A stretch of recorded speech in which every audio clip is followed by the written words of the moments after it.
Wai iyazu billah, Gulde ya sa matasan jihar Kaduna aske gashin kansu. Wani ya caccaki G-Fresh. Labari da dumi a halin yanzu ne fa za ku ji cewa an hangi wasu fayafayen bidiyoyi da suka karaɗe shafukan sada zumunta, inda a yanzu su ne suke trending na wannan shahararren dan masana'antar TikTok din nan, wato Ibrahim Gulde, dan asalin jihar Kaduna. To a yau fa, ko kuma dai in ce a kwanakin baya, ko kuma dai in ce a cikin wannan wata ma da ya gabata da kuma wanda muke ciki, an hango Gulde, ko kuma dai duk wanda yake social media tabbas zai ga Gulde wani aski da yayi, inda yake mamin din wata waka wadda ake mata lakani da samarin shawo. To a hakan ne fa ba kaɗai ma matasan jihar Kaduna ba, har da wasu jihohin ma matasansu suna ɗaukan wannan aski, domin dai wannan aski malutan gane, inda duk wanda zai hau fa wannan sound din to fa dole sai yayi wannan aski. Masu sauraron mu, ba zan da cika ku da surutu ba, ga dai faifan bidiyon ku gane idan ku, amma da Allah kafin nan ku danna mana subscribe. La ilaha illallah. Jama'a Gulde masifa ne, jama'a Gulde jalala ne. Dan girman Allah, dan Annabi, ku gaya min abin da zai hana wannan waƙar tafiya international. Ku gaya min me zai hana waƙar nan zuwa viral, saboda yadda tsofaffi suke samun Gulde albarka.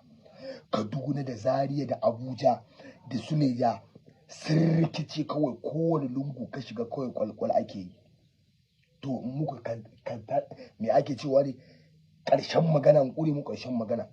Ga former senator ɗinmu wato Dina Molaye ya yi mu Gulde tol sai da ya saɗa kan shi kuma ya hau mana sound. Muna godiya Mr. Dina Molaye. Kai Gulde masifa ne. Wato na rantsa da girman Allah, an kai an kawo a yanzu a cikin jihar Kaduna, Gulde yanzu ya nuna ka da hanci, ya yi haka, ya ce a cikin uban wannan, ka tashi aiki. Wani ma ba zai samu naman ka ba. Kai wallahi duk sauran influencers na arewa, idan za ku natsu kuma Gulde biyayya, kuma Gulde biyayya. Da Wizkid da Davido da Burna Boy su suke represented ɗan Afirka gaba ɗaya a yanzu, su suka fitar da mu kunya yanzu a duniya gaba ɗaya na arka Afro music. Wani ɗan tsinanna ne ka taɓa ji ko Wizkid ko Davido ya sa wai an yi irin sacrifice irin wannan da aka mu wannan namu ɗan arewa, wannan yaron mai waiwa, waye shi? Ba magana, ba ta da hankali. Mun san Wizkid da Davido waye, sun wuce da tunanin shi, mun sani. Amma ku gaya mana, ku fito mana da wani evidence wanda wai wani ya saki album a je ana mai sacrifice. Wane ne? Wallahi babu. In kuma akwai, kuma tagin din wannan a comment section. Kai Gulde ka faranta ran iyaye addu'a take. Akwai wata mata, mama ma dattijuwa ce, bata ma san ka ba, amma cewa take tun da ka sa ɗanta ya aski, ta ce Allah ya sa ka gama da duniya lafiya, abin da kake nema na alkhairi Allah ya tabbatar, makiyanka fadawanka. Da muka shigo gidan ma ta ɗauka ni ne Gulden, ta dinga zuba min addu'a. Sai da matan nan ta gama addu'a, dattijuwa ne ta gama addu'a ƙarshe kat, sai na ce babu, ba ni bane Gulden, abokina ne. Na nuna mata hoton, ta ce Allahu akbar, gashi dogo ne kuma daga gani zai dogon zamani. Na ce babu, Allah ya sa. Kai inna lillahi wa inna ilaihi raji'un. Kaduna gaba ɗaya ta zama to mutane. Duk wanda yake neman tafiya viral ya je using sound din nan, faka yanzu nan, faka ku je ku using sound din nan. Kai wani unguwa fa na je jiya fa, ina sauka a mashin ɗina na faka, kawai na ga kwari kawai su zo, sun fi su 20, wasu zo su gaishe ni.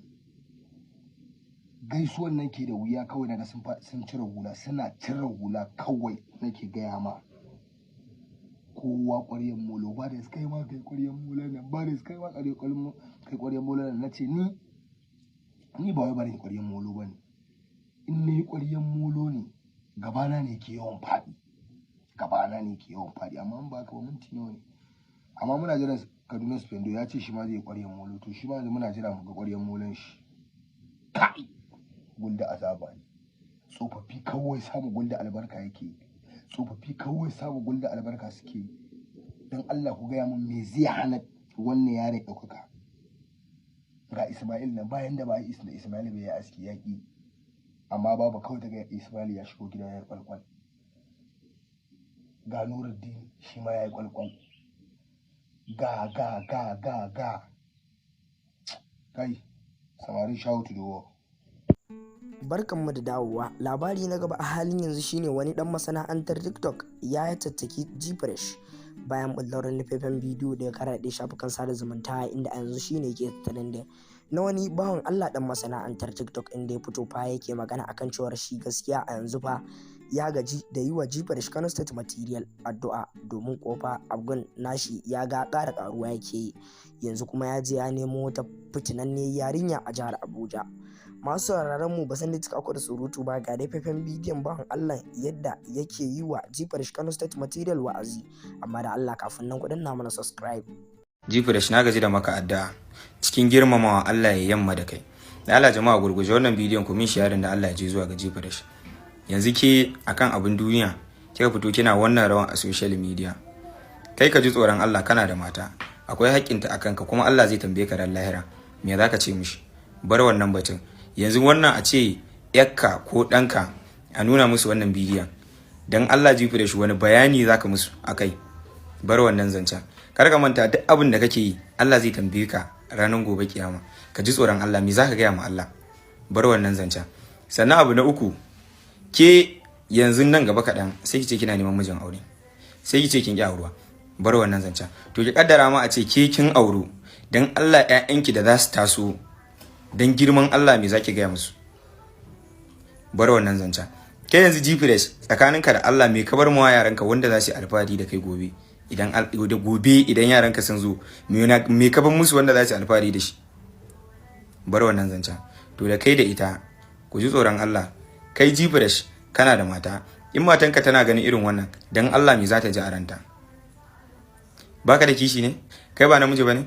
Kai kake fitowa kake faɗa ma wasu gaskiya, amma kai ba za ka iya faɗa ma kanka gaskiya ba? To tunda an rasa wanda za su gaya ma gaskiya, mu za mu gaya ma gaskiya. Mun gaji da maka adda, mun gaji da ma adda. Dan ni na fara zargin ma anya shi dan ba dan Najeriya bane. Gaskiya ina kaman shi dan Najeriya ne. Abin da kake ka dena, abin da kake samsam za ka yi da na sani wata rana. Mu a matsayin masoyanka ne sa muke baka shawara. Ka dena, ka dena, ka dena, ka dena. Gfresh, ka dena abin da kake sam ba daidai bane. Ana ganin su soja bai suna wani abu kaza. In ana lissafi dole a saka, kai ma kwallon yake ne. Jeton zo ka gani. La ilaha illallah. Na da ƴata ɗaya daga cikin yara na nan cikin Abuja Federal Capital Territory. Mana maman Joya. Maman Melwalwal. Maryam ke dawo. Mini kaki zuwa sai shi. Wai in sai mata kaza to zan sai miki juya su gani. Juya su gani. Umar dan bura wannan kayya.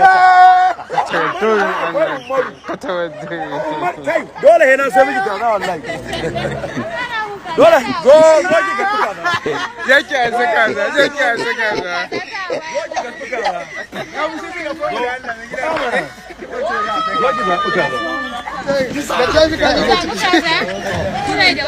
Dole in sai miki. Je town ka zo ka taba mana ka jin akwai laushi. Je town babu ciko zo ka mana. Daji ka canza Allah ya saka da alkhairi, Allah ya kara arziki, Allah ya ji kan mama, Allah ya mata rahama, Allah ya bangiji ya baka da Maryam yar mutanen Yola. Amin. Na Maryam ba da kanka a tare, ba da kanka a yanke, ba da kanka. Godiya nake.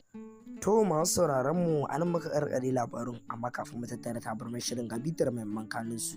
Kun ga dai yadda mutane daban-daban musamman ma matasan jihar Kaduna sun zo sun safa, ko kuma dai in ce Gulde ya fito da wata sabuwar waka, duk wanda zai hau wannan waka to fa sai ya rantan kwal, ko kuma dai in ce malu tanga.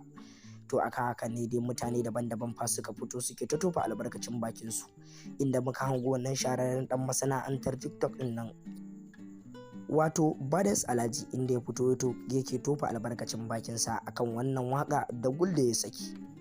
Sannan kun ga yadda wani dan masana'antar TikTok ya caccaki Gfresh Kano State Material, inda yake magana akan cewar fa ya gaji da yi wa Gfresh Kano State Material addu'a, ya kamata kawai ya fito ya amayar da abin da yake bakinsa, inda dai ya masa wa'azi, inda yake magana akan cewar yanzu kuma ya je ya nemo wata fitinanniyar yarinya a Abuja.